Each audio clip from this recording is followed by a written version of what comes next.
Good morning students. कल अपन पढ़ रहे थे मैनुअल फाइल सिस्टम की कमियां। इसकी मैनुअल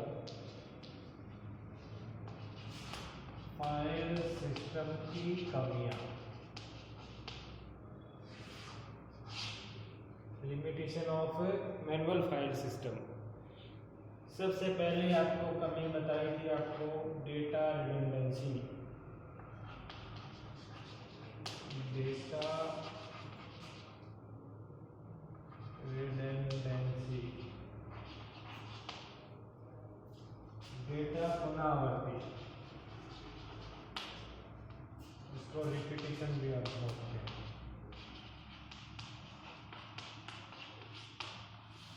इसको क्या बोला जाता है? रिपीटिशन भी बोला जाता है ना। पुनरावृत्ति, पुनरावृत्ति देखो मैनुअल सिस्टम में कैसे होती है कि भाई कल मैं आपको बता रहा था कि आपकी क्लास में मान लो 100 स्टूडेंट्स हैं, उनके रिकॉर्ड तैयार करने हैं आपको, name, father name, address, mobile number वगैरह सब कुछ तैयार करना है। तो मान लो एक स्टूडेंट का भूल से आपने एक नंबर पे लिखा 50 पे फिर लिख दिया 75 से फिर आ गया वो, और टोटल आपने लिख दिए कितने 100 लिख दिए। तो एक ही रिकॉर्ड है, जैसे कल मैं बता रहा था आपको रामलाल का, वो यहाँ पर भी आ गया, 50 नंबर पे भी आ गया और 75 पे भी आ गया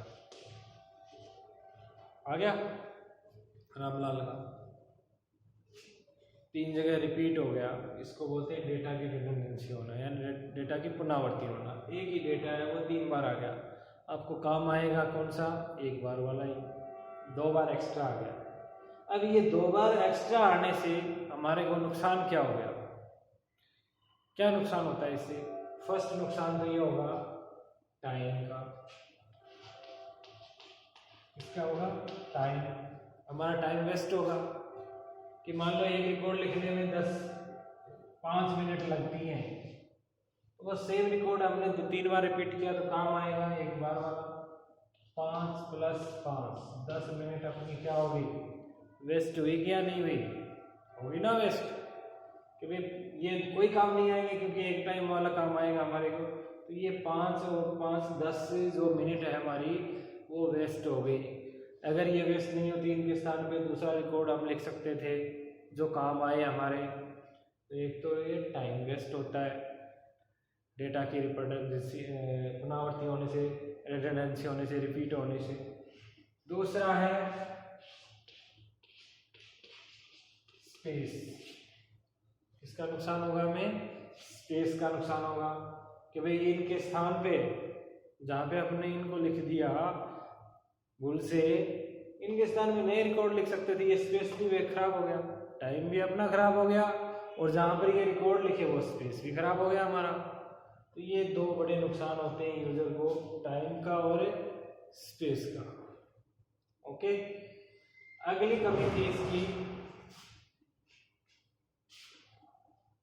डेटा शेयरिंग।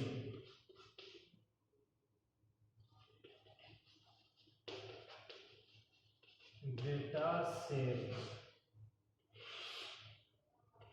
शेयर का मतलब होता है बांटना, डेटा शेयरिंग है ना, कि भी एक साथ एक से अधिक यूज़र इसको काम में ले सके। मैनुअल सिस्टम के अंदर मान लो अपने रजिस्टर में रिकॉर्ड तैयार किया है, तो एक साथ एक से अधिक यूज़र इसको काम में नहीं ले सकते, अपन शेयर नहीं कर सकते। एक एट ए टाइम एक यूज़र इसको काम में ले सकता है। मान लो ए ने काम ले रहा है, उसी दौरान उसी पीरियड में बी काम नहीं ले सकता, कहीं दूसरे स्थान में बैठा हुआ वो इसको। तो डेटा शेयरिंग की सुविधा इसमें नहीं होती है, जबकि डेटाबेस के अंदर डेटा शेयरिंग की आपकी सुविधा होती है ना। डेटा हम क्या नहीं कर सकते? एक साथ एक से अधिक यूज़र के मध्य शेयर नहीं कर सकते। शेयर नहीं करेंगे तो हमारा टाइम क्या होगा? वेस्ट होगा। टाइम वेस्ट कैसे होगा? कि मान लो ए यूज़र है, इन रिकॉर्ड्स को देखना चाह रहा है, काम में लेना चाह रहा है, तो पहले वो देखेगा, मान लो 30 मिनट लगती हैं देखने में, उसके बाद बी देखेगा।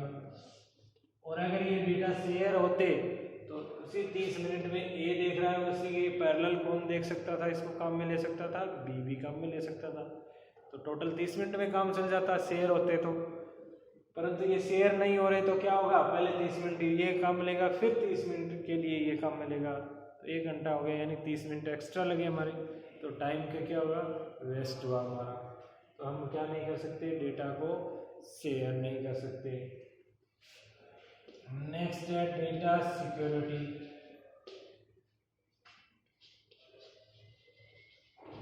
डेटा सिक्योरिटी, मैनुअल सिस्टम के अंदर ऐसी कोई सुविधा नहीं है जिससे अपन डेटा को क्या रख सकें, सिक्योर रख सकें। मान लो अपन ने मैनुअली रजिस्टर के अंदर रिकॉर्ड रखा है, तो उसके अंदर ऑफिस में कोई भी आकर उसको चेक कर सकता है कि क्या लिखा हुआ है, उसमें कोई ना कोई चेंज भी कर सकता है। तो ये सुविधा, इसमें लॉकिंग की सुविधा नहीं होती है मैनुअल फाइल सिस्टम के अंदर। कौन से सिस्टम के अंदर, मैनुअल फाइल सिस्टम के अंदर ये सुविधा नहीं होती है। कौन सी, डेटा सिक्योरिटी की। नेक्स्ट है हमारी इसकी कमी की सबसे बड़ी, वो है सॉर्टिंग। सॉर्ट का मतलब क्या होता है, एक तो होता है SHORT सॉर्ट, और एक होता है सॉर्ट, है ना। इसका मीनिंग तो आप जानते हैं, इसका मीनिंग क्या होता है, सॉर्ट अरेंज करना, क्रमबद्ध। सॉर्ट का मतलब क्रमबद्ध, और SHORT सॉर्ट का मतलब होता है छोटा, है ना। सॉर्टिंग की सुविधा इसमें नहीं होती है। सॉर्टिंग का मतलब होता है डेटा को क्या करना, अरेंज करना, असेंडिंग ऑर्डर और डिसेंडिंग ऑर्डर, है ना। कोई भी रिकॉर्ड आपने डाले हैं उनको अपन क्या नहीं कर सकते हैं, मैनुअल फाइल सिस्टम के अंदर लिखा हुआ रिकॉर्ड को सॉर्ट नहीं कर सकते। मान लो ये 100 रिकॉर्ड आपने लिख लिए रजिस्टर में, तो उसी पेज के ऊपर इनको सॉर्ट नहीं कर सकते अपन, है ना, अरेंज नहीं कर सकते A to Z और या Z to A। तो ये सुविधा इसमें नहीं होती है। किसकी नहीं होती है, सॉर्टिंग की सुविधा नहीं होती है, अपन सॉर्ट नहीं कर सकते हैं असेंडिंग या डिसेंडिंग ऑर्डर में। तो ये मैनुअल फाइल सिस्टम की कमियां थी। इन कमियों की वजह से मैनुअल फाइल सिस्टम के स्थान पर एक सिस्टम डेवलप किया गया है जिसको हम बोलते हैं डेटाबेस सिस्टम। क्या बोलते हैं, डेटाबेस।